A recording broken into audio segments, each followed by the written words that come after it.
Hello, and thank you for joining me at FutureMoneyTrends.com. I'm here with legendary investor Jim Rogers, also author of Gift to My Children. Thanks, Jim, for joining me today. I'm delighted to be here. Thank you. Jim, I got a couple questions about 2013. A lot of talk about the fiscal cliff.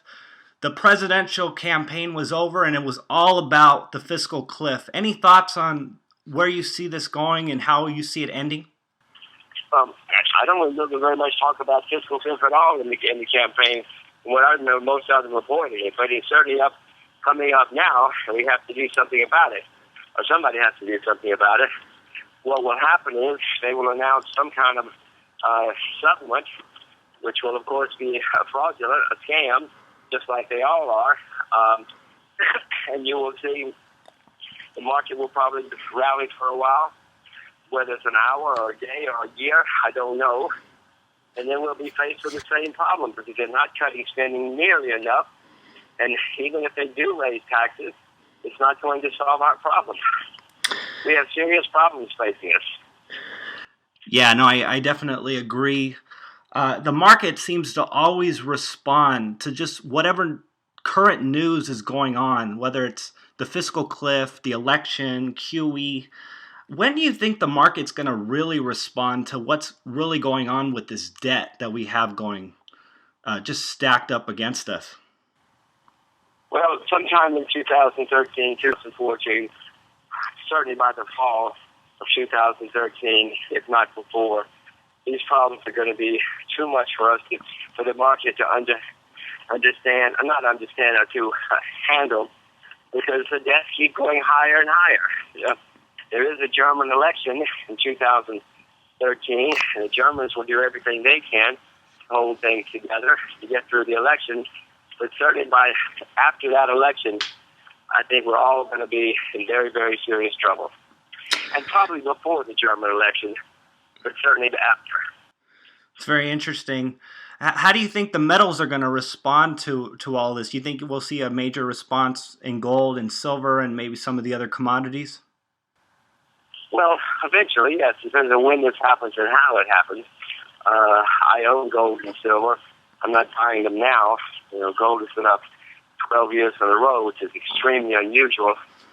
Gold has had only one 35% correction in the last 12 years, which is even more unusual. So I'm not buying right now. A lot of speculators have piled in. Lots of people buying calls on gold.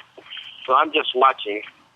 But when things get really seriously bad and the government starts printing a lot more money, you're going to see people flee to real assets, whether it's rice or silver, whatever it happens to be. Are you optimistic at all about U.S. real estate? I mean, rates are low. Conventionally, everyone's saying it's a good time.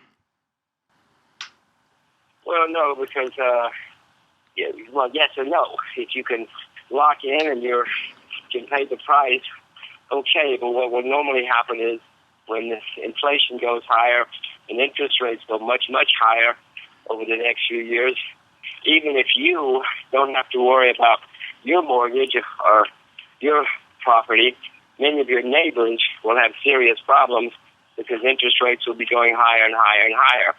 If you can go through that and come out the other side, then fine, you'll be okay. But usually, when interest rates go very high, real estate eventually gets whacked as well.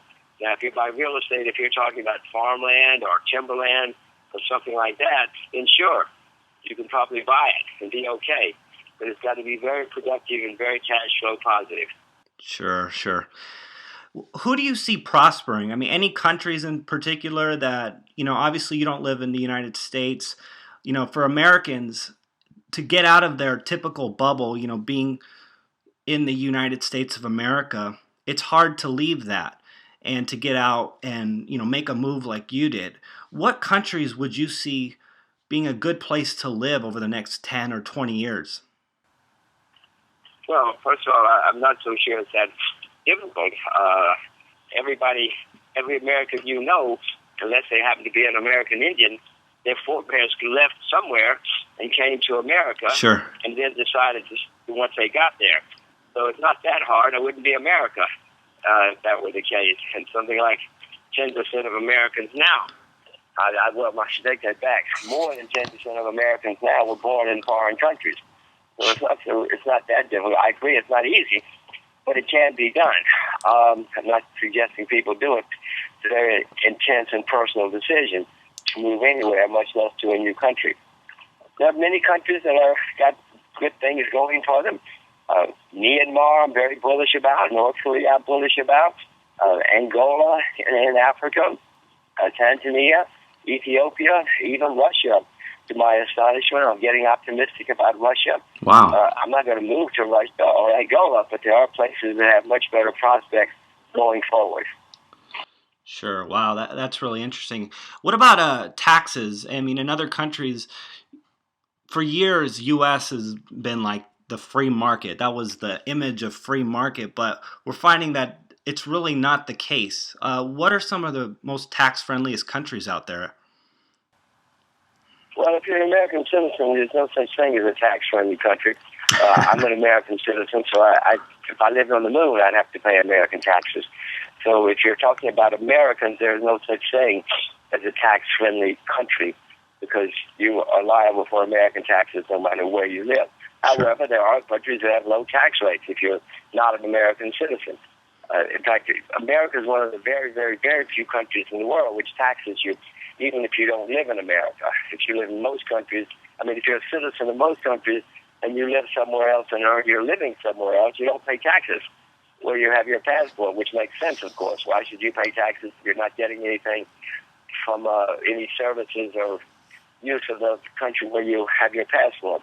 But having said that, Singapore, where I live, has low taxes for people who are citizens of other countries. Monaco in Europe has low taxes. Some of the countries have very low tax rates. Hong Kong has low tax rates. You just have to do some homework and look around. But there are countries. But if you're an American, it doesn't matter. And Jim, one last question. In a past interview you did, you talked about agriculture being one of your favorite investments going into the future. Any specific aspects in the industry of agriculture that you like? Well, it would depend on where you are and what your knowledge and your interests are. Some agricultural prices are very, very low.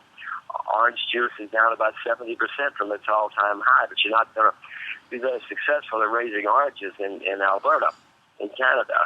Likewise, things like sugar are extremely cheap, but you're not going to raise much sugar in Finland, I don't think. It would just depend on what you know, where you live, what the soil can handle. There's a lot of tobacco in Cuba, but you're not going to raise much tobacco in Japan. It just depends on the country, the soil, and the conditions, and what you're interested in. But all agriculture, I'm extremely optimistic about all agriculture in the next 10, 20, 30 years. Jim, it was a pleasure talking with you. If someone would like to reach out to you and learn more information about you, where would they go? Well, my website is www.jimrogers.com. There's not much there. My books are there. My trip around the world is there. My speaking schedule is there. But I don't really, I don't have much to sell to anybody, so that's really just more for information than anything else. Well, thanks a lot, Jim. Thank you. Anytime. Let's do it again.